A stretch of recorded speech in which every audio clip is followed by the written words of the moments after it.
پیر بابا رحمت الله علیه شهنشاه خراسان باندې مشهور دی. دا ګمبد چې چا جوړ کړی دی هغه د دې علاقې یو خان دی. هغه د خپل پلار په قبر ګمبد ولې نه جوړوي. دا اولیاء الله د مرګ نه وروسته ورته دا ګلونه څوک دي، خو دا خلک و دا اولیاء الله و چې ځان یې په دنیا کې خاورې کړی او کتابونو ذکر کړی دي چې یو ولی ژوندی وي د دې داسې مثال دی چې توره په تیکې کې پرتې وي. عرس د شریعت په موجب نوم یې بدل دی، څوک ورته میلاد وایي، څوک ورته عرس وایي، څوک ورته جلسه وایي، نوم کې څه مسله نشته. د بونیر په تاریخ کې په لومړي ځل باندې د شهنشاه خراسان حضرت پیر بابا سالانه 456 عرس چې دی دا د ساداتو په نگرانۍ کې روان دی. په دغه عرس کې پیری طریقت شمس العارفین صاحب خصوصي شرکت کړی و. د هغې نه به تپوس کوو چې یاره په اسلامي نقطه نظر باندې د عرس مانځلو څومره چې کوم دی اهمیت دی. بسم الله الرحمن الرحیم. الا ان اولیاء الله لا خوف عليهم ولا هم يحزنون. من عاد لي وليا فقد آذنته بالحرب. زما معززو الله رب الجلال یو دنیا یو نظام جوړ کړی او په هغه نظام کې د دنیا د چند محدود ژوند کې مونږ ته جلکیان ښودلي دي او هغه جلکیانو کې د اولیاء الله یو عظیم تاریخ دی. نن سبا د اولیاء الله تاریخ نه خلق به خبره دی او صرف دا ګمان کوي چې به دا یو ولی و ذکرونه به کول، فکرونه به کول، جماعت کې به ناسو. د دې اولیاء الله ډېر لوی ستر تاریخ دی او هغه ستر تاریخ د غزواتو، د جهادونو، د معرکو، د بادشاهانو ملاتړ، د هغوی سره روحاني فیض ورکول د هغې سره منسلک دی او د مخلوق خدا د زړه دنیا بدلول د هغې سره منسلک دی.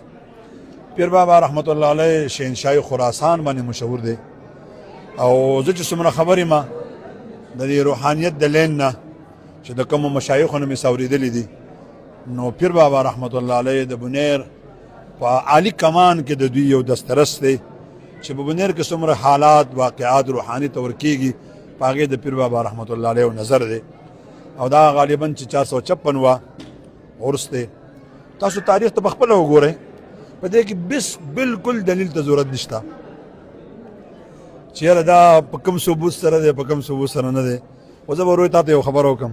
پیزی بابا رحمت الله علیه قبر مبارک ته زه لاړم، هلته عالیشانه ګمبد جوړ دی، عالیشانه ګلدستې پرتې دي، عالیشانه عطر پراته دي.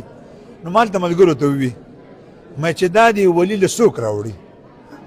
دا ګمبد چې چا جوړ کړی دی هغه د دې علاقې یو خان دی. هغه د خپل پلار په قبر ګمبد ولې نه جوړوي؟ دا اولیاء الله د مرګ نه وروسته ورته دا ګلونه څوک دي، خو دا خلک و دا اولیاء الله و چې ځان یې په دنیا کې خاورې کړی و، د مخلوق خدا دپاره ځان ایرې ایرې کړی و، جړاګانې کړې وې. الله د مرګ نه وروسته د هغوی قبرونه معطر کړي دي. او تاسو تاریخ وګورئ، بادشاهان تېر شوي دي. ما بیګانه برش په ویډیو کته د پاکستان غټ مقتدر خلک مې کتو، شاړې شه بړې مقبرې دي او د اولیاء الله مزارات د هغې نه ښه تر و تازه دي. دې باغ و بهار ته ګورئ، خلک راغلی په زرګاو درودونه وایي، په زرګاو خدمونه کوي. دا د دې دلیل دی چې اولیاء الله نه مري. دا اولیاء الله فیض دا د مرګ نه وروسته زیات جاري وي او کتابونو ذکر کړی دي چې یو ولی ژوندی وي د دې داسې مثال دی چې توره په تیکې کې پرتې وي او چې کله دا ولی د دنیا نه لاړ شي دا داسې ده چې توره د تیکې نه راوځي. او خواجه معصوم صاحب دی خپل والد صاحب ته وایي مجدد صاحب ته چې ته خبرې نه کوې، ډوډۍ نه خورې، خپی هغه مې نه بچیه، د حقوق الله حقوق العباد نه ځان فارغومه، بیا به تاسو ته په قبر کې توجه کومه. دا اولیاء الله دي، د خپل شاګردانو ته بچو ته خپل فیض ورکوي او د قبر نه مستقل فیض میلاویږي. عرس د شریعت په موجب نوم یې بدل دی، څوک ورته میلاد وایي، څوک ورته عرس وایي، څوک ورته جلسه وایي، نوم کې څه مسله نشته. ته خو په خپله سمجداره سړی، څوک ورته ګلاب جامن وایي، څوک ورته رسګوله وایي، خو خوند یې هغه یو څیز دی.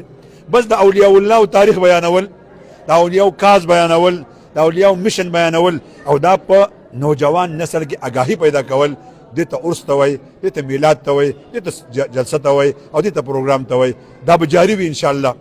مخالف دې هر څه وایي، تندی باد مخالف سے نہ گھبرائے عقاب، یہ تو چلتی ہے تیرے اونچا اڑانے کے لیے. ونه یو ته پوز دا کو چې یاره بونیر چې دا په پیر بابا باندې مشهور دی خو داسې حالات چې کله رالو موږ به کتل چې یاره کله بس پرلی او اخترې به وي نو خلک به ډېر زیات چې کوم دی نو مطلب د پیر بابا ته به راتلو او هغوی ته به مطلب چې خپل دغه به کوو خو څه وجوهات دي چې داسې خلک بعضې راووتلو چې اوس نه په سپرلي کې هغه دلته کې چې کوم دی نو راشي نه په اخترو کې وجه سره اصل کې دا خو زه په دې کې څه دیني وجه نه حسابوم خو ملکي حالاتو په بنا باندې چې دا ملکي حالات اوس ته معلوم دي مشکلات در مشکلات دي وسایل هم د خلکو سره نشته زړونو درد دی زه ځکه ډېر ګرځم تر بلوچستان او تر ګلګته ګرځم اوس هم ما ته خلک وایي چې موږ ډکېږي چې موږ پیر بابا رحمت الله علیه ته راشو مخالفین به قسمه قسم پراپیګنډې هم کوي هر څه به کوي خو په دې پراپیګنډو باندې څه کار نه کېږي خو دا خلکو چې کمې راغلی دی